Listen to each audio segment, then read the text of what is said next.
Hi, I just thought we'd have a look at how we carried out some structural repairs to a hatch.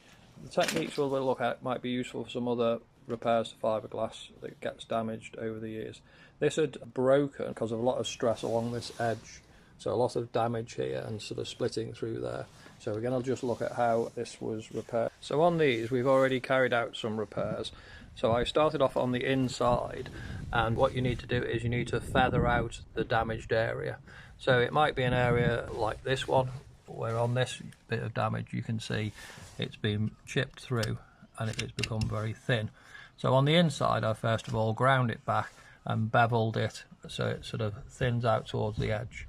That will allow us to put in some matting and sort of reinforce that side before having a look at the other side.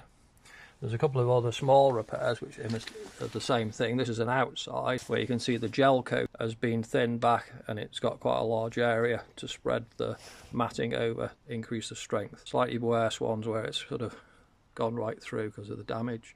And here again, the gel coat feathered back and also the fiberglass. On the inside, it doesn't need to be aesthetically too pleasing. So these have been thinned back and then a lot of matting built up over the area to reinforce it, to make it actually stronger than it was before, because obviously this was a weak point in the design. Doing the repairs, it can be quite difficult to get the repair to conform to the shape that you want, because the matting itself is all very flexible, and when it's soaked in resin it becomes quite pliable.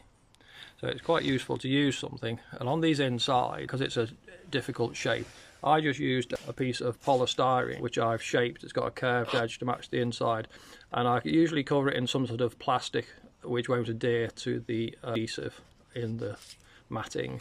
So a bit of parcel tape or cover them in cling film. So this was parcel taped and then covered in cling film, and after applying the layers of matting and it all being very soft, I could tape this on the inside, and when that's held in there, this is going to help the matting conform, and it gives it a smoother finish and makes sure that it feathers itself in and keeps it back into the area that you're trying to repair. Once that's done, because this is on the inside, it's just cleaned back a little bit and should be good to go.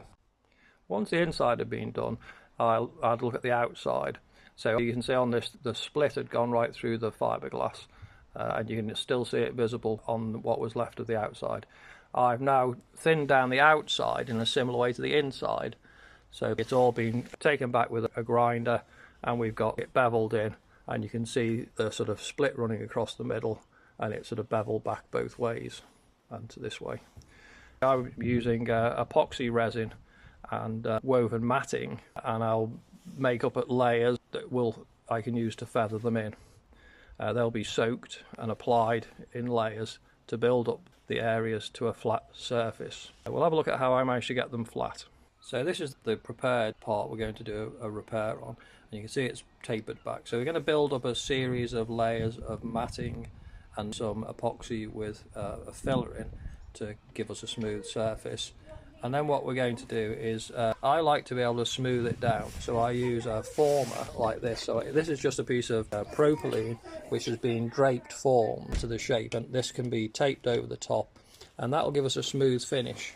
And you can see on this one, where exactly the same where that former was actually used, the part which is under the former has got the nice smooth curve following the same contour as the rest of the curve up here. And it also helps build up the corner, so it's extended out past it, and we can grind this edge back to the shape down here. But where it hasn't been formed, it's been much harder to get a smooth surface, and this is just you have to apply an excess amount of filler because we're going to have to grind it back and smooth it down. And you can see this saves loads of work, and it gives you that profile which is already the profile that we need, and it just needs a small amount of cleaning up. So this is a corner with the piece of profile on the top, and also a part to help hold the edge in place. So the piece of wood fits along the edge, and we'll just go to the other one which it came off. You can see the outside edge. I wanted this to be nice and flat, so I've used a flat piece of wood, and I've taped this to the side to give that surface. And then I used a small piece of, again, the drape formed polypropylene sheet, which was taped over here, and when that comes off, that gives us this surface which is smooth in this direction and flat in this direction. But of course there's a lot of flashing and stuff which we're going to have to shape down to get this curve carrying on through and round the corner. So these get taped over the top of the resin, and we need to make sure they're nicely held down, and I just use a packing type tape to hold those down. Over here I've got one which I've now tugged away and got all the tape off, and you can see that it's held itself on by the adhesive, but because this is quite smooth surface this will shear off. And then on the other side we can see the nice flat surface, the excess of the matting sticking out, but it gives us a nice smooth line which will need very little preparation. And up on the top, hopefully this will have had enough underneath it. If I can get this off.